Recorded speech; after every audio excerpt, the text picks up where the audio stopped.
Bien-aimés, nous sommes toujours dans Jérémie 23, on va lire le verset 21. Toujours avec notre thème sur les faux prophètes, dans les prophètes de mensonges, car il n'y a rien de nouveau sous le soleil. Le verset 21, je n'ai pas envoyé ces prophètes, dit le Seigneur, et pourtant ils courent, dit le Seigneur, je ne leur ai rien dit. Pourtant, ils font des déclarations. S'ils avaient été présents à mon conseil, ils pourraient transmettre à mon peuple tout ce que j'ai dit.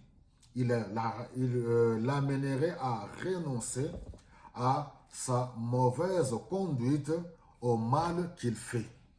Voilà la mission à la fin du verset 22.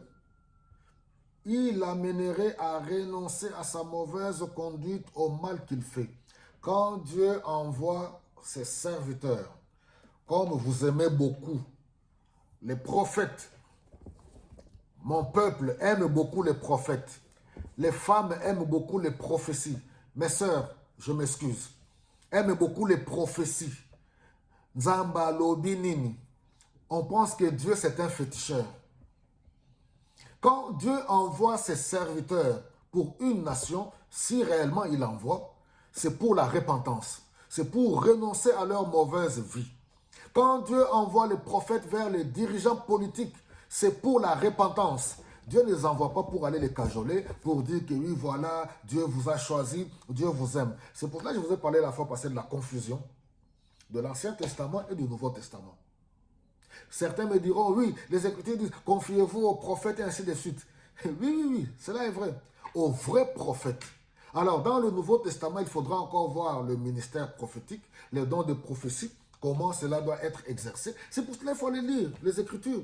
Il faut aller dans 1 Corinthiens, au chapitre 12, 13, 14 et ainsi de suite, pour comprendre l'exercice du ministère prophétique ou de dons de prophétie dans l'Église. Alors, il y a tous ces charlatans, tous ces diseurs de bonne aventure qui se sont levés aujourd'hui pour vous embrouiller. Et vous continuerez à être dans l'embrouille, frères et sœurs, si vous ne vous convertissez pas convenablement. Si vous ne vous repentez pas convenablement. Si vous n'acceptez pas Jésus-Christ comme votre Seigneur et votre Sauveur convenablement, pour tourner le dos à la vie mondaine et s'attacher à la parole de Dieu. Mener une vie d'intimité avec le Seigneur, avec la parole, appuyée, soutenue par le Saint-Esprit, vivant loin du péché. Mais si vous continuez à vivre un pied dedans, un pied dehors, pensant que Dieu est votre papy, surtout avec ce vent aujourd'hui. Vous voyez, les mêmes personnes qu'on trouve dans des concerts gospel, en train de chanter pour le Seigneur, c'est les mêmes personnes qu'on trouve dans des concerts mondains. Et on pense que Dieu c'est notre papy, Dieu c'est notre tonton, où est le mal? Vous, vous exagérez. Dieu est saint.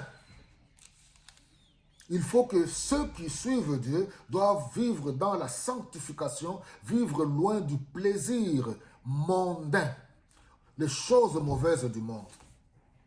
Dieu n'est pas notre copain. Dieu n'est pas notre papy. Dieu n'est pas notre oncle. Dieu n'est pas notre tonton. Il est un Dieu d'amour. Mais son amour l'a amené à donner son Fils unique, Jésus-Christ. C'est pour cela que vous allez voir que Dieu n'est pas dans les blablabla. Parler matin, midi et soir. Dieu a parlé une fois, c'est bon.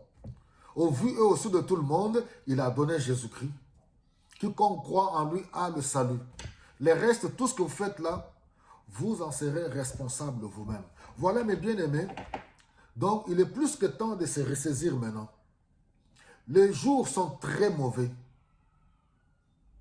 Ne vous laissez plus embarquer dans des situations que traversent nos pays, que ceux qui étaient appelés à proclamer la vérité et viennent vous raconter des histoires que Dieu leur a envoyées.